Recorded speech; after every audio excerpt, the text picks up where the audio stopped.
Assalamualaikum warahmatullahi wabarakatuh. Saya Abida Vita Diani Hutagalung dengan NIM 0601232026 jurusan Ilmu Perpustakaan Stampuk 2023. Di sini saya akan membahas materi tentang negara, agama, dan warga negara.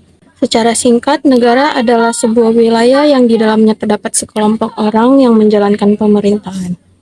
Setiap negara memiliki tujuan, fungsi, dan bentuk pemerintahan yang berbeda-beda sesuai dengan apa yang telah dianut sebelumnya. Negara memiliki beberapa unsur utama. Yang pertama, rakyat atau jumlah penduduk yang merupakan warga negara yang mendiami wilayah tersebut. Yang kedua, wilayah atau area geografis di mana negara berada. Dan yang ketiga, pemerintahan atau sistem yang mengatur dan mengelola negara. Yang keempat, kemampuan membuat hubungan dengan negara lain di mana negara dapat berinteraksi dengan negara-negara lain di dunia. Jadi negara bukan hanya sekedar wilayah geografis, tetapi juga entitas yang memiliki struktur pemerintahan dan kekuasaan yang sah. Bentuk negara ada dua. Yang pertama, negara kesatuan. Dalam negara kesatuan, kedaulatan berada pada pemerintah pusat. Tidak ada negara bagian yang memiliki kedaulatan sendiri.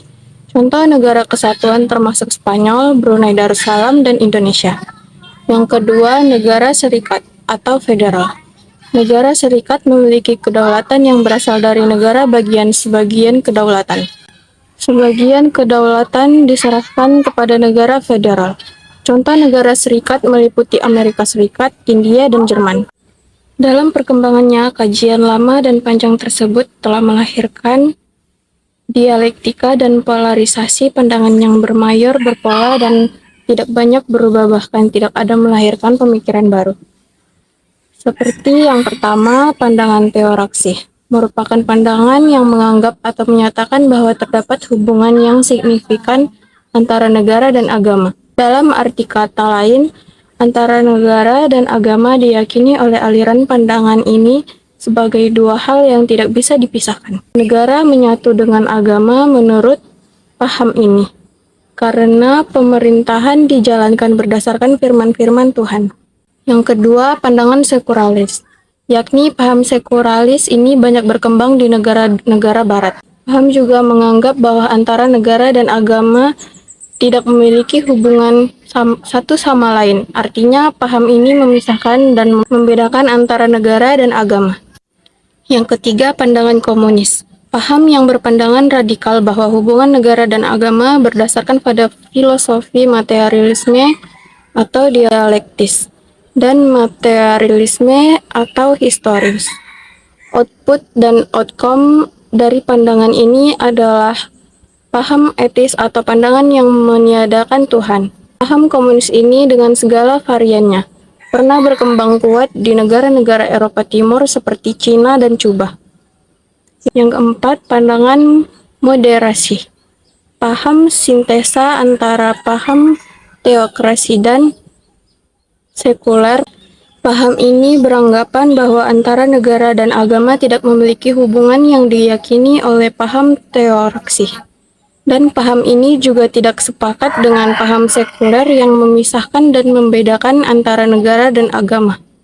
Paham ini berpendirian bahwa dalam agama terdapat nilai-nilai baik, seperti keadilan moral dan sistem keteraturan. Dalam pandangan Islam, hubungan antara agama dan negara memiliki beberapa perspektif yang berbeda. Yang pertama, karena tidak ada sistem pemerintahan standar dalam Islam.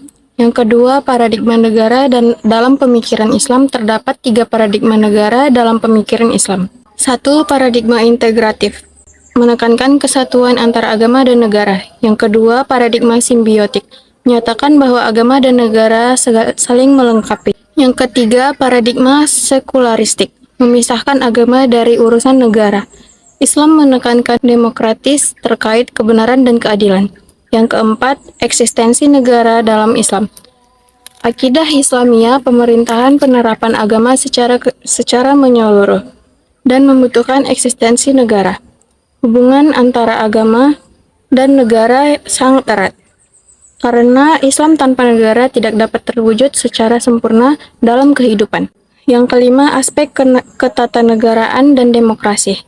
Para ulama memiliki pandangan berbeda mengenai hubungan antara negara dan agama. Namun dapat disimpulkan bahwa hubungan ini terlihat dalam aspek ketatanegaraan dan demokrasi. Hubungan agama dan negara yang bersifat akomodatif, kecenderungan akomodatif negara terhadap Islam juga menurut Afar Ghaffar ditengarai dengan adanya kebijakan pemerintah dalam bidang pendidikan dan keagamaan serta kondisi kecenderungan politik umum Islam sendiri. Terjadinya krisis identitas nasional adalah sebagai berikut.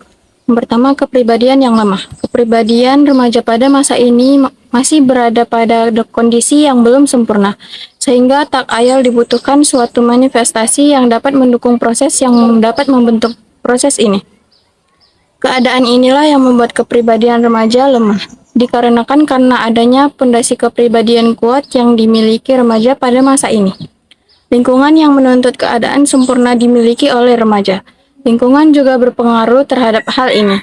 Remaja seringkali tidak merasa percaya diri akibat dari keadaan mereka berbeda dari teman-teman seperantaranya, atau sebuah standar semu yang ditetapkan oleh gaya hidup di lingkungan remaja tersebut. Contohnya pakaian atau hal lain yang mendorong kenakalan remaja. Orang tua yang menekankan remaja, umumnya orang tua menekan perilaku anak sesuai dengan keinginannya. Entah itu memberikan petunjuk, nasihat, dan saran-saran atau bahkan dengan cara yang lebih keras seperti kekerasan verbal ataupun fisik.